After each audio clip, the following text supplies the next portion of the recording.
Balitang Espesyal. O ganing takna mga kikilan, ato po paminaw ang ditan sa balitang Espesyal. Ay, kunwi, unsa man ni mga kikilan, 11 anyos nga bata. Makamatay din ning kuan po na, matugpahan kag kabog mga kikilan. Kana bang mga katropa po, no? Ito di sa, kuan, atong siren, asa dapita. Tugpahan ni siyang naong mga kikilan.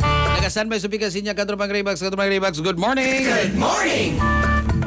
Patay kining 11 anyos nga batang lalaki dito sa Canada makatropa tungod sa rabies pipila ka semana human matugpahan og kabog ang iyang naong samtang natug. Sumapa sa report nga gimantala sa Canadian Medical Association Journal nahitabo ang insidente dito sa Ontario. Gihulagway sa mga doktor nga mitugpa ang kabog sa ilong ug baba sa bata samtang natug siya. Ipapahawa kini sa bata og nadakpan siyang amahan ang kabog sa wa pabuhii sa gawas. Tungod kay wa makita ang pinakan ug ara sa lawas sa bata, wa na siya gida sa doktor aron masusi pa. Apan paglabay og mga tulo ka semana, nagsugod siya og pagbati og pagpamanhod sa naong, nagkawa sa ganos pagkaon og paghubag sa naong. Misamot pa kini ngadto sa kalisod sa pagtuon, kalibang, hallucinations ug uban pang sintomas sa rabies. Nakumpirmar pinaagi sa saliva test nga positibo siya sa rabies magkatropa. Bisan pa sa tambal og intensive care, namatay ang bata 17 kaadlaw human ma-admit sa ospital pagkaluoy taon. Anyway, sa atong mga katropang kalalakinan, para kondisyon gyud ka permi ibabaw sa kama pag turbo mga igala labi naghapo kay kakapoy imong trabaho sa adlawan o nya manguhit pagin si Mrs. magabi. Turbo safe na katong tungod kay aprobado sa FDA